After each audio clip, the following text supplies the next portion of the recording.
Terima kasih pemirsa, Anda masih bersama kami di Tausiah. Kita kembali lagi bersama Ustadz Nur Akhlis. Ya Ustadz, tadi kita sudah membahas dua poin, yaitu dari tanda-tanda orang yang beruntung dan orang yang celaka nanti. Mungkin yang ketiganya apa Ustadz? Yang ketiga, dalam hadis diterangkan wanadharuhu ila man fawqahu fid dunya.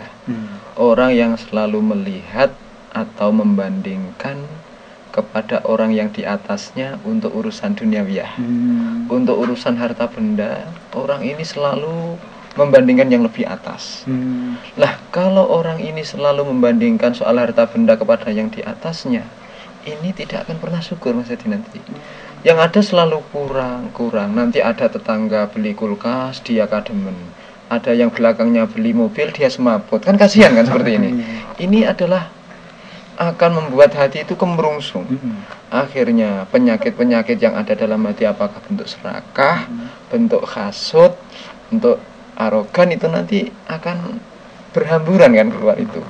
Maka ini sangat kita sayangkan, dan itu memang kondisi kenyataan yang sering kita lihat sehari-hari. Itu kan banyak sekali yang namanya hidup berkompetisi, kadang-kadang tidak sehat.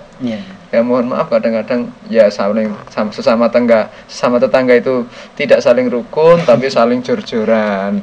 Ini mau lebaran misalkan, ataupun mau ada acara apa, itu bikin rumah dengan model yang macam-macam, kemudian perlengkapan fasilitas yang saling jor-joran. Itu akhirnya terjadi ada ya penyakit kekeringan agama, akhirnya bisa merusak jiwa kan. Sehingga yang ada itu ingin lebih, ingin ini, terus kapan syukurnya kalau begitu? Satu poin Ustaz. Jadi ketika kita berkompetisi, seseorang berkompetisi dalam urusan duniawi, ini mengurangi rasa syukur kita. Rasa syukur ini kita ketahui bahwasanya tidak semua orang Ustaz bisa bersyukur, dan tidak semudah itu. Ketika seseorang ingin bersyukur itu bagaimana Ustaz? Ketika kita ingin bersyukur, ketika ingin ingin selamat dalam hidup kita, ya kita jangan melihat dalam konteks bersosial, bermasyarakat loh ya. Untuk urusan duniawiyah jangan melihat yang di atas, tapi lihatlah yang di bawah. Kalau misalkan kita nggak punya sepeda motor, ya nggak masalah.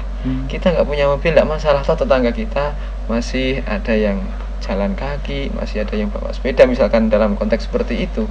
Sehingga dengan demikian nanti kita akan mensyukuri nikmat Allah. Alhamdulillah, sekarang kita dikasih dengan kata satu saja, sehat. Sehat itu ternyata ya tidak murah kan, sangat mahal sekali. Mahal harganya. Kita sehari-hari menghirup oksigen gitu ya. Kita kan selama ini tidak pernah bersyukur dan tidak berpikir bahwa itu adalah kenikmatan yang tiada taranya. Kita baru tahu itu adalah nikmat ketika kita sudah masuk rumah sakit, ambekan kempas-kempis, akhirnya dibantu dengan oksigen, baru sadar, ternyata saya butuh oksigen. Padahal satu tabung ini mahal kan, tinggal menghitung hari aja. Nah itu nanti harganya berapa. Itu adalah bentuk kesyukuran kita qanaah. Konsep nerimo ing pandum itu memang penting, tapi bukan berarti itu mematikan semangat kita bermotivasi untuk berhidup lebih baik, bukan. Ya kita tetap mensyukuri, ya juga kita ingin meningkatkan kehidupan kita gitu. Kalau kita dalam berkompetisi dalam kehidupan, dalam artian untuk motivasi itu bagaimana Ustaz? Kita berkompetisi harus memang, tapi yang fastabiqul khairat ya. Contohnya begini, kalau dalam konteks orang beriman itu ya kita intinya kompetisi ya, bukan sifat hasud kita yang keluar. Misalkan saya iri kepada hal yang berilmu, itu bagus. Misalkan saya punya jealous ya, rasa cemburu karena Mas A ini adalah pinter, saya kenapa nggak bisa seperti dia, wong podo-podo menusanya, podo-podo makan nasinya.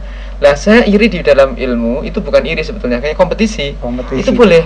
Ataupun saya melihat ada orang kaya tapi mau beramal, suka dermawan, itu boleh diikuti, boleh dikompetisikan. Saya harus bisa seperti itu.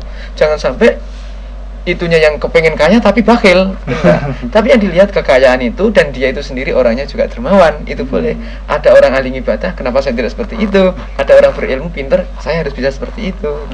Itu kompetisi positif. Nah, fastabiqul khairatnya. Fastabiqul khairat ya. Ya Ustaz, kita akan membahas yaitu tanda-tanda keberuntungan yang keempat tadi ya Ustaz. Tentunya pemirsa jangan kemana-mana, masih di Tausiah.